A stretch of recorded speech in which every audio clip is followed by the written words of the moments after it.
KM and others. And all these are major players that contribute towards the sustainability of the wage bill in this country. And so this is something that would more or less be a continuation when I move over to SRC. It's not a strange field because I've been in this space over the years.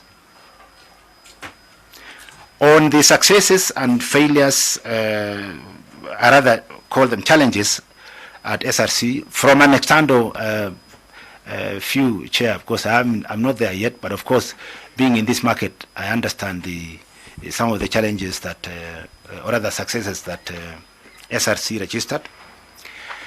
I think if there's something I want to attribute to SRC, Chair, the milestone that they struck in the 2015-2016 financial year, they carried out a fairly successful job evaluation exercise. And I think that was a very successful activity that, and so that, the other than the challenges, of course, attributed to the methods, for example, application of either Hay group method or Patterson method and job factors and others, the fact is that the institution was able to carry out a comprehensive job evaluation exercise. And the job evaluation exercise is fairly a very complicated process and not easy to undertake.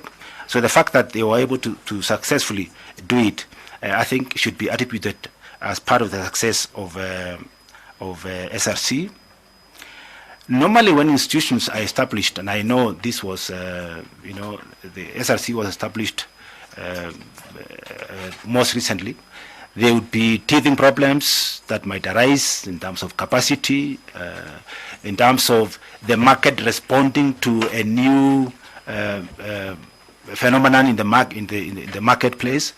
I know there have been challenges between the institution itself and members of parliament and such kind of situations.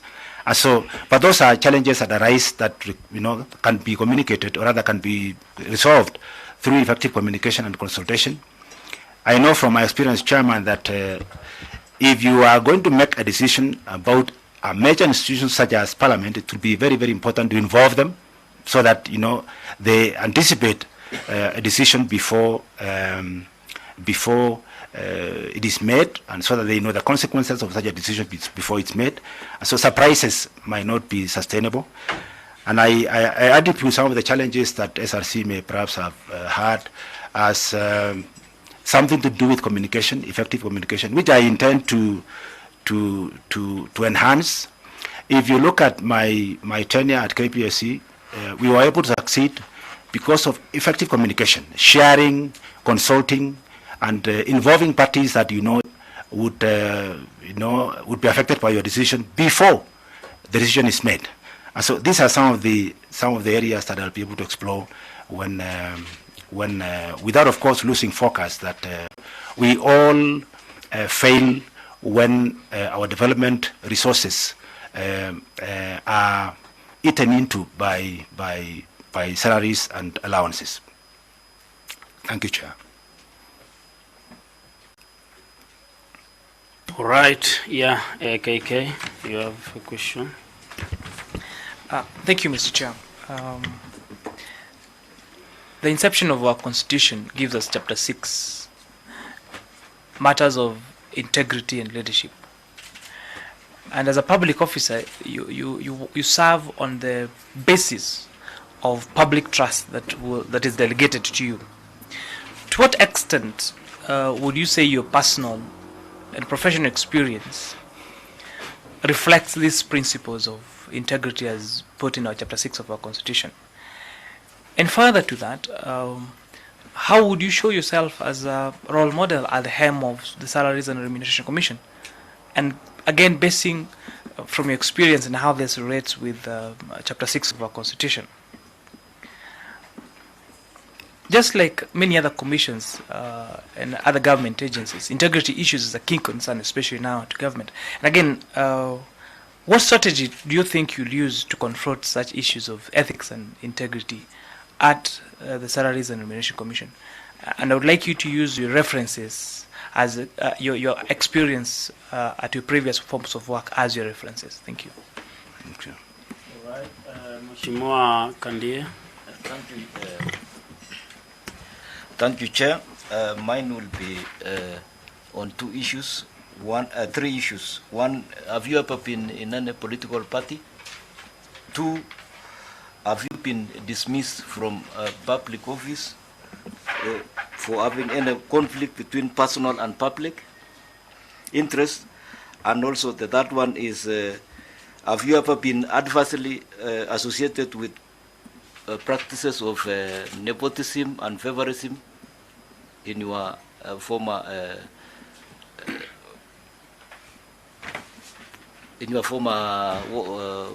workstation? Dr. Chumo, I think you can prosecute those two particular members' questions, and we can proceed from there. Thank you very much, Chair.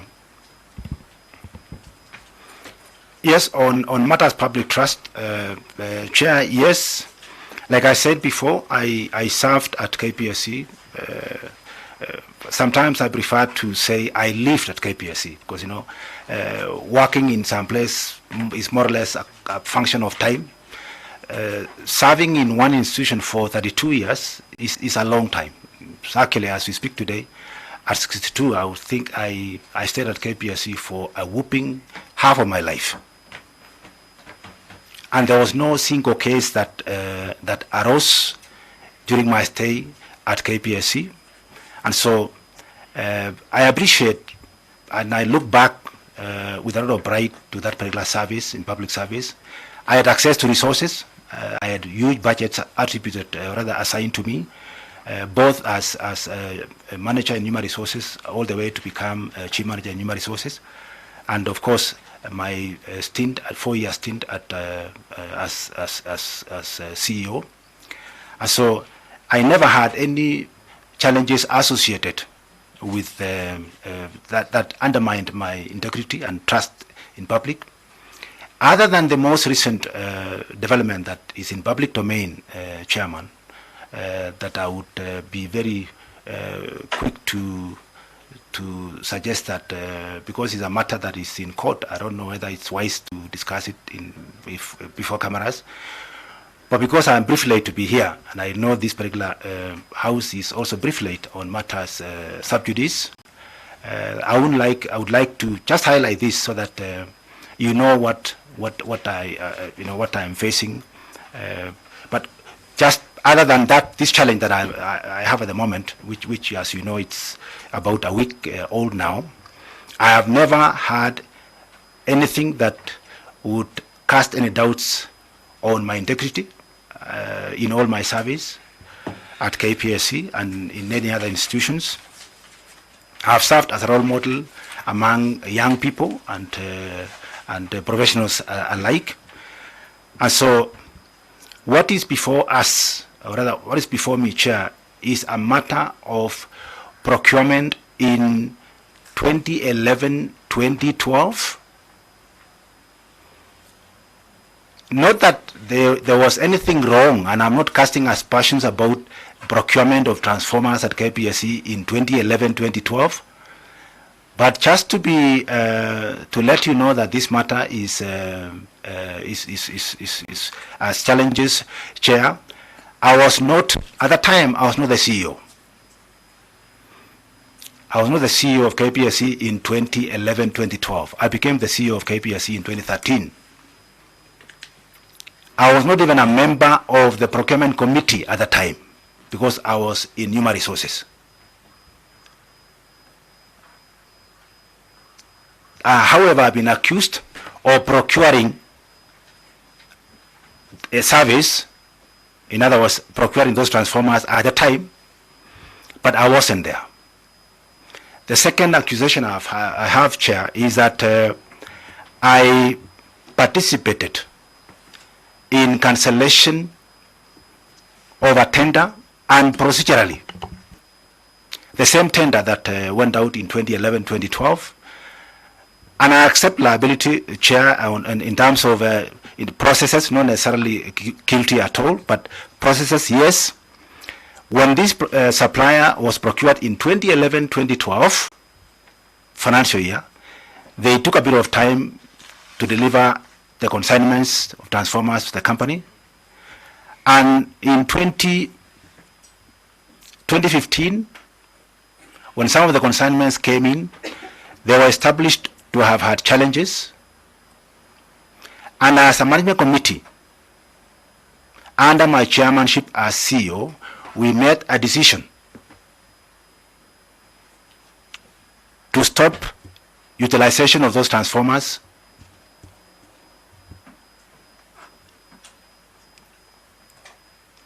stop using what we had in store, stop further supply to the company,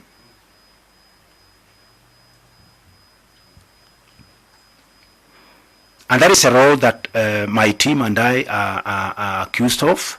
Subsequently, of course, what happens normally and when you have a management committee is that when you make a business decision, the procedural processes that follow are managed by professionals, procurement, the legal people, etc., etc. So there are minutes to that effect, Chairman, that demonstrate that that decision was consistent with the normal procedure. Accusation number 3, 4, and 5, because I have 3 counts, Chair, are all related to payment of that contractor. There was, not that I'm casting any doubts, there was, the supplier went to court. During my time at KPLC in 2015, the one of the suppliers went to court to accuse the company of stopping of cancelling the tender. And I left KPLC on 4th January 2017 when that matter was in court. Subsequently, the process went on, and it was agreed at some point that that matter be settled out of court. And so payments were then made after I had left. Not that I'm casting doubts on the genuineness of those payments, but I'm just saying I wasn't there anymore. I had left KPLC by the time these transactions went on. And so that's the only thing that has popped up 2 years after I left KPLC, Chairman. And consistent with the Constitution, one can only be innocent until he's proven guilty. And so that's what, and I appreciate. Relates to Kenya's policy of 2030, the Vision 2030. If you get this job, how do you expect to use your human resource as well as financial resource to aid the government in the achievement of this goal? And the second one would relate to the short term of the Big Four. You will be applying your administrative justice to the resources in order that the government gets what their Big Four is. Are you seeing the possibility of you using this opportunity for the achievement of these goals? Thank you. Thank you, Dr. Chuma. You can proceed, answer those 2 particular questions from 2 members. Thank you very much, Chair, for the 2 questions.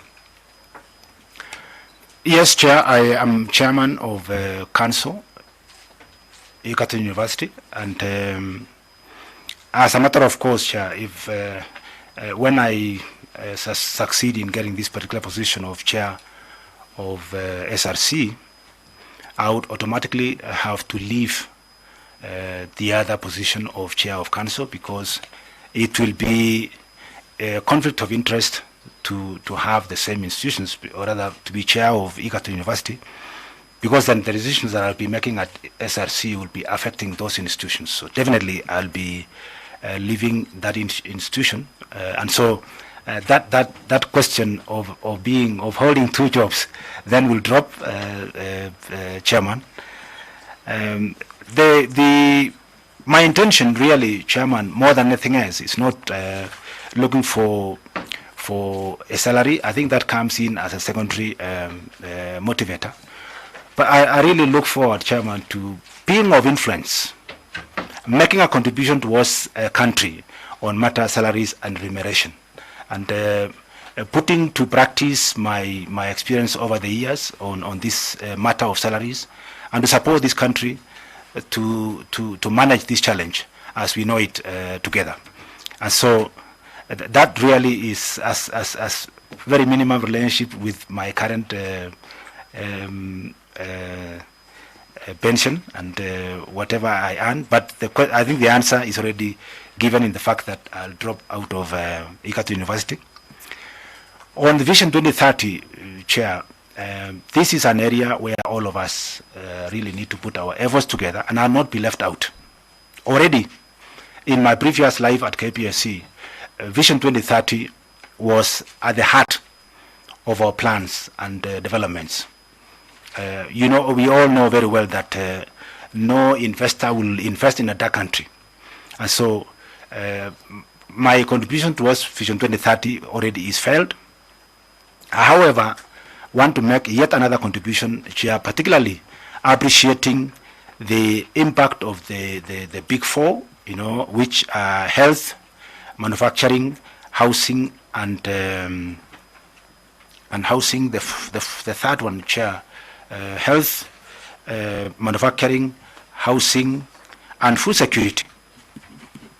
These are the critical four that will support the success of this country. But relating this to the wage bill, Chair, if we, like I've already mentioned, if, as we speak today, 55% of the tax revenue go towards salaries and allowances, then there would be nothing left really for development. And so managing the wage bill indirectly will contribute towards having additional resources to put into this particular big four. And so there will be the contribution towards from SRC towards the big four will be managing to lower, like I mentioned already, to lower the wage bill so that we can then be able to have extra resources to be able to put into these four agenda items that we have identified as a country. Thank you, Chair. Right, Mheshimiwa Jimmy Hangwanyi. Thank you, Mr. Chair.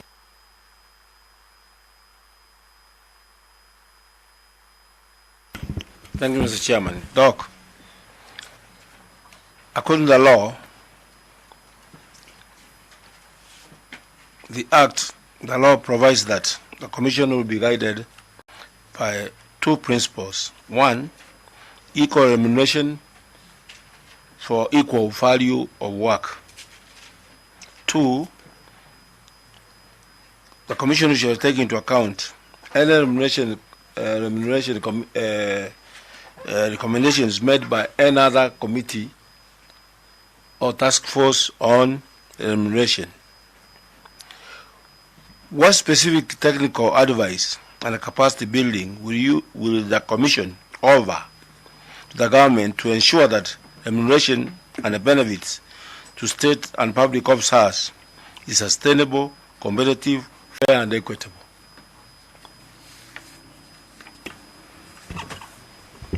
All right, and finally, Mheshimiwa Oyula. Thank you, Chair. Daktari, I just want to ask you a simple question. Most of your life has been an HR. You only became an MD for 3 years at the Kenya Power. Before that, you were an HR. We all know the jobs of HR. From that profession, your job, for all those years as an HR, can you today, tell us, are you a rich man or a poor man? So what would be your net worth as of now? And now that you already retired, how do you expect to maintain your standard of life? What would be your other sources of income and so forth, so that you maintain that respect you have had? Thank you, Chair. Daktari, I think you can now proceed, answer those particular questions.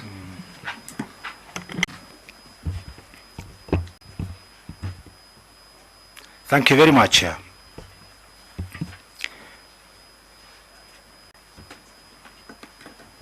Yes, let me respond to the question by the Honorable Member of this committee, Honorable Angwenyi. The technical expertise, the mandate of SRC primarily is to ensure that government attracts, retains, and motivates civil service staff by paying them a salary that is market driven. That is market driven. And so how do we know that our salaries are market driven? SRC must from time to time go out there, carry out a survey, or take advantage of regular surveys conducted by professional bodies like BWC, for example, Deloitte, become a member of those surveys so that every so often public service or SRC is up to speed on market trends, on matter salaries. And so without necessarily having to deploy resources itself to carry out the exercise by hiring an expert body like PwC or Deloitte or other bodies to conduct the survey, particularly for civil service, SRC can become a member of surveys that are done annually and benefit from it. That's what we used to do at KPLC. You don't have to do it yourself. You can become a member so that when that document comes, you are part of it, and you can then pay some minimum amount to become a member of that particular survey. And a job evaluation exercise is primarily a dipstick to determine how well you are in the marketplace. A lot of times, companies or institutions, organizations like public service could get worried about employees leaving the service. From where I sit as a human resource professional, there should not be any worry about people leaving an organization. What should worry you is where those employees go. And this is what job evaluation exercises provide, in the sense that you will get to, if an employee leaves an organization for a better company than where you, if you're comparing two companies, if an employee is lost to a better company, then that is a fairly good practice. You are losing your staff to a better company. It means you must improve to be able to retain those employees. But you should get worried if an employee leaves the company for a less considered company in the marketplace. Then that becomes a worry. And so in terms of deploying, ensuring that there is a fair and equitable salary, the frequency of job evaluation exercises and of course fairly comprehensive job evaluation exercises to make sure that you are within the marketplace, within the ranges that are payable in the marketplace, should be able to give SRC some reasonable understanding, to be able to achieve its mandate of attracting, retaining, and motivating civil service. I appreciate this, Chairman, that we might not necessarily equate civil service a typical civil service with practices in commercial enterprises. That I understand very well. Because commercial enterprises operate on the profit motive. But civil service doesn't. It provides a service. However, a salary is a salary regardless of what service. Because if for government to be able to offer a service, it requires skilled human resources, which must be attracted from the common market with everybody else, including private sector. They must be remunerated fairly, and fairness in this respect, of course, means that what you get here should be what you should be able to get across the road if you have the same qualifications and operating in a different institution. So, on matters equity and fairness, job evaluation answers that particular question. And of course, like I mentioned before, SRC already conducted a job evaluation exercise in 2015-2016. It will be due now for yet another one after about 3 years, max 3 years. Then you make another round of job evaluation exercise, deploy expertise to be able to do that, so then you are able to appreciate where the civil service is, whether you are still attractive or you lost the attractiveness that should be able to make you succeed in terms of attracting talent and maintaining the same. On my standard of living after I left KPLC chair,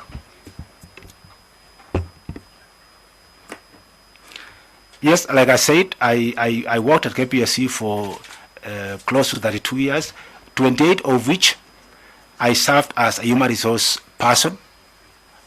Of these 28 years in human resources, I served as chief manager in charge of human resources for 12 years. And so, yes, you are right. I've lived all my life as a human resource person.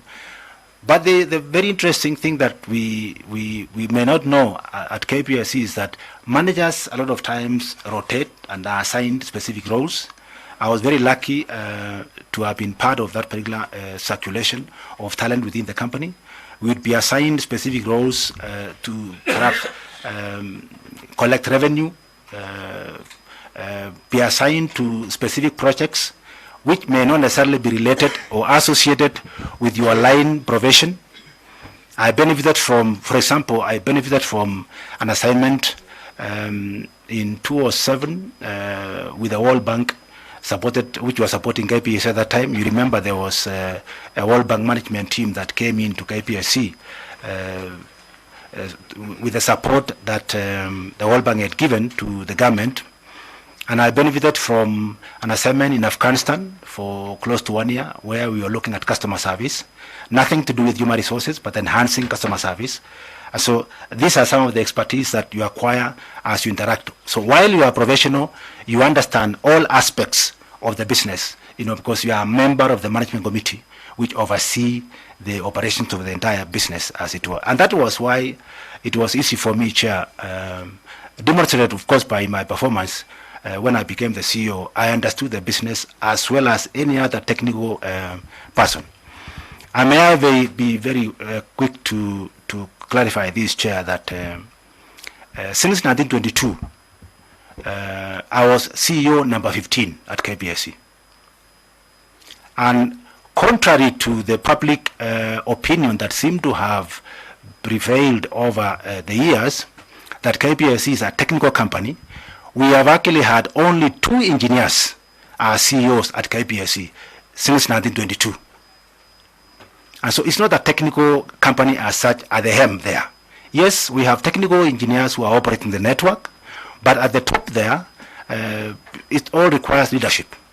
And if you look at my performance during the period I was in charge, all I did was unleash the human resource potential to be able to let the company succeed the way it did.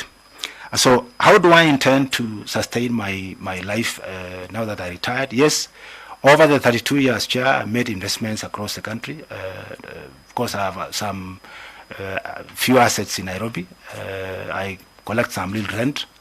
I have a home. We are raised as farmers, and so I do some little farming. I have some animals, some dairy animals, which I love to enjoy every other weekend in Eldoret. So I am not complaining as such. My estimate net worth stand as we speak today at about 212 million shillings. I can't say I'm a rich man in relative terms, of course, but I'm not in the streets there. Yeah, I can support my family. My 4 children are 2 of them are already out of the house. 2 are still in college. I was very lucky. My daughter was my last born was the best performing student at Precious Blood in 2014, and I earned a scholarship to Yale University. That is where she is. I would have, that opportunity could have deprived me of all the money if it wasn't for that scholarship. So I thank God that upon retirement, God gave me a gift of a scholarship to take my child for free to Yale, and that really has assisted us a lot. So, Chair, that's how I of course, when you allow me to move over to SRC, that would really be an icing on the cake to one more time influence some space in this economy with my expertise, and so that I don't throw away all this talent that this country has developed over the years to the drain. I still would have an opportunity through you to serve as SRC chair. Thank you very much, Chair. Okay. Thank you very much. Just a minute. Thank you very much for the questions you have answered. Just before, you can see the members want to, on the basis of your answers, quite a number of members will ask questions, but I just want to clarify one thing here. Did you say in Kenya Power, when you joined, when you became a CEO, the cost of power was it 7 cents? 7 US cents? Yes, no, 7 shillings. 7 shillings per kilowatt hour. Yes. And then you reduced it during your tenure, yes, to 2 shillings 34 cents. All right. 2 shillings 34 cents. All right. That was really the government objective at the time, Chair, to gradually bring it down to that level. On the average, we are deploying the law of averages, not exact units, but the 7 shillings 22 cents is where we started, coming down to. All right. Let me confirm. Yes. Are you then saying currently the cost of power, what we are getting in our bills, on average, is 2 shillings and 34 cents per kilowatt hour? Well, Chair, on average. What are you saying? These 2 shillings. Let us understand these 2 shillings and 34 cents before we proceed. Chair, I'm raising this consistent with the national, or rather the government objectives at the time. The objective of government at the time was to reduce the cost of consumption of electricity from 7 shillings per kilowatt hour to 2 shillings and 34 cents per kilowatt hour. We made progress during that time to bring it down from 7 shillings 22 cents all the way, on the average, to 2 shillings 34 cents. There will be oscillations, but on the average, that is the level that we brought the cost of power to. And those are the indices given to us by ERC chairman. Okay. Now, before I give to the members, I do not know whether you are satisfied that is a cost of power. Because you see, what is happening now in this country, the most expensive item, especially the worst enemy of the big four. The big four is about manufacturing. And when the president says we want to concentrate on the big four, we want to get it from you. We are lucky that we have the person who manage the cost of power in this country just recently. Because, you know, when we talk about manufacturing, we expect incremental manufacturing, not what we have in the country. We want incremental. So that now we are saying we are now improving on manufacturing because we have attracted new investment to manufacturing. And to us here members, we are aware that the worst enemy of our investment is the cost, and majorly the cost of power and the cost of labor. Before we come to the cost of labor, can you clarify to us, if we are talking about an average of 2.34, who are these people who are paying? Because I expect that half of the population, half of the people who are paying Kenya Power will be paying less than 2.34. Because, you know, ourselves, we are very sure that the manufacturers have been asking for 9 US cents, 8 to 9, because currently they are paying above 10. So who are these who are bringing the average to 2.34? I don't understand it. Members, yeah, can I come to members now? I saw several hands. Mheshimiwa Kandie, then Mheshimiwa Odipo. I hope you are asking, or if you have extra question on that particular one, so that now he can answer. Then we will go to others, so that we don't lose focus, members. I want us to concentrate on that cost of power, because, you know, that is a very major thing. If we concentrate on that one, then we finish, then we go to the next. Yes, Mheshimiwa, okay, Mheshimiwa Odipo, and then Mheshimiwa Jimmy Ang'wen. Yeah, I just want to ask on the question on power. Now, it is clear to us that we have never had any reduction on the bills we pay. It is continuously going up, sometimes exorbitantly. So I don't agree that you reduced it from 7 shillings to 2 shillings plus, because such a thing cannot escape the attention of everyone in Kenya. It couldn't be to the executives alone like you. That's my first question on that. The second question is, yes, you talked of the network, electricity network, the coverage, which you say increased. I would agree because I've seen it, but at the expense of quality. Because outages is almost a norm. It is a daily thing. In fact, I remember some of us lose their wonderful equipment. I've lost my fridge because of that. I kept quiet. I did not do anything about it. I should have taken you to court. Yes. Okay. Yeah, thank you, Mr. Chairman. Yeah, Mr. Chairman. We do know today, and we have been concerned Kenyans have come to this committee telling us the cost of power currently is 9 shillings per kilowatt hour.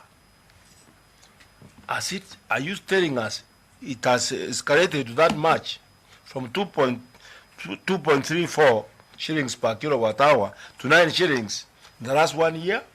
Because you just left a year ago. Or you are not aware of this?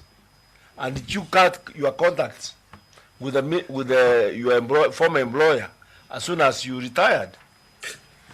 Secondly, as he says, I just want to add to enhance what he just asked, especially the power blackouts, especially from Homa Bay. Yeah. Actually, a week ago, I had to take the minister to my home and demonstrate that power which comes from Homa Bay has got blackouts upon blackouts every week. But the one which comes from Kisii doesn't have blackouts. Were you giving, setting up this power, installing this power with some discrimination?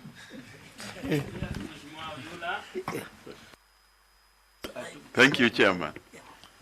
Mine will not be about what happens in the villages. Now, as a result of the reduction from, you said from 7 to 2, I haven't looked at the most recent financial statement. What effect did this reduction bring to the financial position of KPLC? Are we making profits, or have we gone down to losses? It's to me. Thank you very much. Kenya Power enjoying monopoly in the power sector. And we know that all monopolies in the world enjoys abnormal profit. And that is very well reflected to in your CV and your performance. And yet everybody is complaining about abnormal billing. Now this billing or power bills have affected a lot of sectors, including the manufacturing sector, and made it uncompetitive in the world. Do you think this productivity which you are reflecting in your CV is because of the high billing and the monopoly you are enjoying as Kenya Power and not efficiency? Because to me, Kenya Power is not efficient. It's only issue of monopoly, and they can bill anybody. In fact, last weekend, somebody from my place, I was at home, he has been paying 1,500 shillings. 1,500 shillings. All of a sudden, a bill of 82,000 landed on his table. 82,000. And he was wondering, where is this bill coming? He called the Kenya Power and they told me, no, pay the bill first, then we talk later. Is that the way to do business? So I think there's something we need to know more, Chairman, from Kenya Power.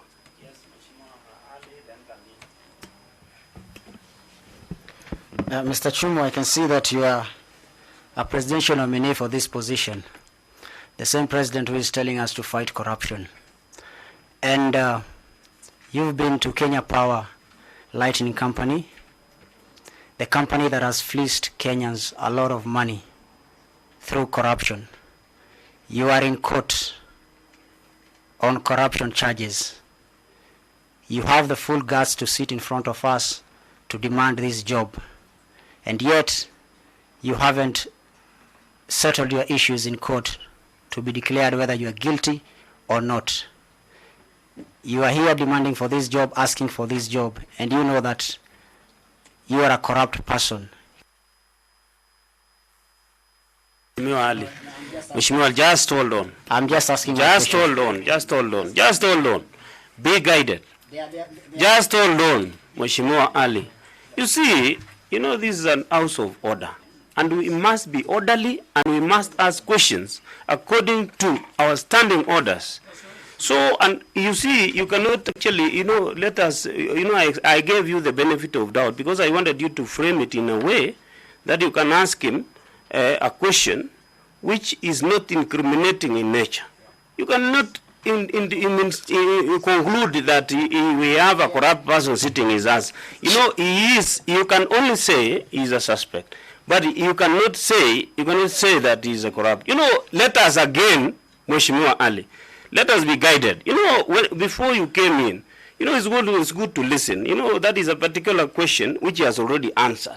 He has actually pronounced himself in front of everybody here. He has explained his case, and therefore, this committee, together with yourself, will have a chance to go through what he explained vis-a-vis what you can actually make as a decision of this committee. But we cannot allow you to continue again taking us back and again making statements which are conclusive in nature. That is not the way the standing order operates. Just hold on. Just hold on. I give you the chance. Let us be guided so that you don't repeat again. And you know, normally, even in normal situation, when you come into a meeting, you better wait a bit and then you can actually know what has been asked. All right. Just please withdraw that statement. Withdraw that statement and apologize. Let me withdraw the statement and ask this way, that I'm asking that you are in court because of corruption charges. You are alleged that you played a bigger part in Kenya Power and Lightning Company in terms of fleecing money from innocent Kenyans. You are here again asking for this job because you are presidential nominee. What give you that gut to come and ask for this job and yet you haven't cleared the other one in court. Yeah, very good. That is a better professionally structured question. Okay, can we go to another question? Yes, Mheshimiwa Kandie. Okay, thank you, Chair. I think mine is on the billing of KPLC. I think many of our members have given a lot of evidence. I am one of the victims of also of KPLC. I had to pay my house in Baringo Central over 10,000 and I'm not there. You don't say that. I go there only weekends. How can you bill somebody 10,000 for per month for only going for 4 weekends? You are a member of parliament. Yeah. Secondly, okay. Let me add another point also. There are some allegations that, for example, because of this monopoly of Kenya Power, they don't want to allow, for example, Kenya is, we are blessed with a lot of sun, and we could tap a lot of solar energy from our sun. But KPLC is the one which is opposing many companies. I have met even some people who are interested in installing so many solar panels in my area, for example, Baringo, but they are saying it takes too long for them to get a license from the, I think, energy ministry. Energy ministry. But the Kenya Power is the one which is holding the gun. So I think maybe we can get something from. All right. Members, I think we have touched a lot about the cost. You see, Dr. Chuma, the reason why we are really dwelling on this, we want, unless you can tell us that it was yourself, it was a slip of your analysis. Why? Because you have to justify to us that if it was 7 shillings, it has come down to 2.34. Profitability has gone up from 6 billion to 12 billion. What drives profitability, if not these particular charges? If not these charges, then you can tell us what else drives profitability. But again, who are these beneficiaries? If we talk about averages, Dr. Chuma, we are mathematics students, we know. Average is in the middle ground. If the heavy consumers who are manufacturers were actually, they are currently campaigning and in fact promising the government that if you can hold the charges at 8 US cents, 8, is it, yeah, 8, the rate of 8, they can actually then attract more in terms of new investment directly themselves by expanding their factories, or they can even attract other partners from outside. Now, we are talking about 2.34. Who are these who are paying below 2.34? Quite a number, which must be equivalent to those who are paying 2.34 and above. But this 2.34 is not practical, not unless you can convince us that when you left, it jumped to above 10. Because I was saying, unless you are saying 10 or 12.34 currently. So that we can actually proceed from there, we have to get this. And in your view, do you think Kenya Power, the way it is, do you think Kenya Power and these other energy related parastatals are actually the ideal situation in this country? Why is it that this country, we have so many, and you are there, did you agree with the structure the way it is? Is that the way to go? Is that where we will be taking this country in terms of the you see somebody is generating power, another one is transmitting, another one is regulating, another one is selling at a profit, and again it is a company which is declaring profit to shareholders who are not particularly Kenyans. It's not a parastatal, and it is protected as a monopoly. I know you are not policy to decide, but are you agreeing that is a good model for Kenya? After having convinced that it is actually 2.34. Otherwise, unless it is a slip of the tongue. because you have heard from members here that Kenya, currently power in Kenya is very high. It's not 2.34 on average. Thank you, Chairman. I appreciate the concerns, and I appreciate that being members of Parliament, you are not speaking for yourself. You are speaking for the entire community of Kenyans. Yes, the cost of power is a major concern to any economy. It's not limited to this country. And may I express myself to this chair that the cost of power varies from time to time, and what drives the cost down or up is the cost of the individual sources of generation. The individual sources of generation, as we know. For example, the critical contribution towards the lowering of the cost of power during my time was the geothermal from Olkaria. The generation that was developed between 2013, 2017, January, by the time I left, about 630 megawatts, were all low cost. And that was the major contributor towards the lowering of cost of generation. Allow me, Chairman, to not contradict the existing leadership at KPLC, because I am a former CEO.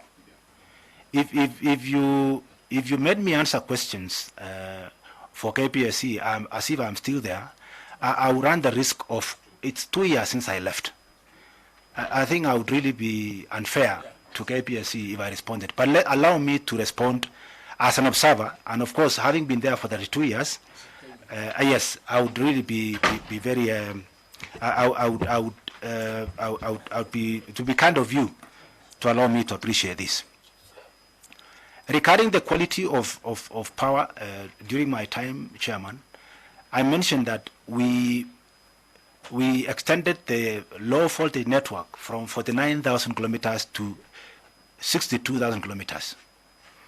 And the evidence of improving quality is measured at KPLC. For every 1,000 customers, we are able to lower the number of incidences from 9 incidences, in other words, outages or some of those challenges that Kenyans call blackouts, name it, from 9 per 1,000 customers to 4 per 1,000 customers. That tells you that the impact of these extended lines, shortened lines, and of course coupled with an additional 81 substations that I said we built, enhanced reliability. And so the number of outages were drastically reduced during my time. Let me speak on behalf, or rather on the period that I was there. Let me quickly jump to the almost second last question, Chair, from Chair himself, on the structure of of the sector.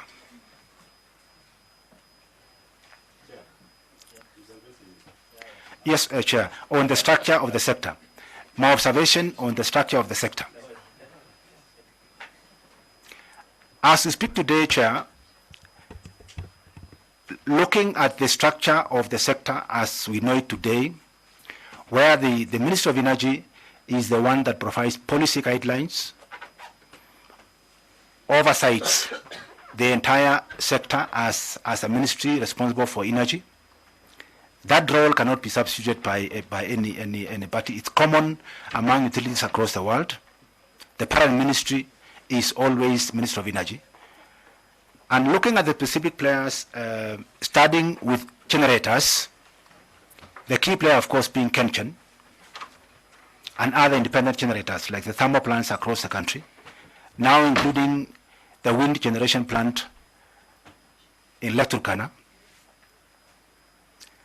and of course, Ketraco, which is the transmission company that is wholly owned by government, and then of course, REA, which is the Rural Electrification Authority that provides for rural electrification, and of course, ERC that provides regulatory space for all these players. Each of these players, Chairman, has a role to play, and I think, as is at the moment, this is actually the best practice in the world, and for good reasons. For example, ERC is the one that determines the tariffs. We might want to accuse KPLC for overbilling or overpaying, or rather, for cost of power, etc. But KPLC does not determine tariffs. KPLC does not determine tariffs. The regulator does. And so KPLC is innocent on matters tariffs. It only provides a proposal to ERC to say, look, this is the cost which I intend to spend on extending this network, on maintaining this network, on paying employees that support this network, etc., developments for purposes of managing the company and growing the network. And ERC then will look at those costs and assign tariffs that are consistent, that would be able to make KPLC whole on providing distribution services to the economy. And so ERC has that mandate to determine tariffs independent of KPLC or all other players. Then Rural Electrification Authority is a company owned by government wholly. It does non-profitable distribution business that would otherwise have not been viable financially for KPLC to do. So it purely runs on ex-Jaga's resources, treasury resources. It doesn't get into, if it was left at KPLC, then KPLC would be picking some private resources to do, non-profitable business. And that's why in the wisdom of government, Rural Electrification Authority was established to do non-commercial activities that are government driven.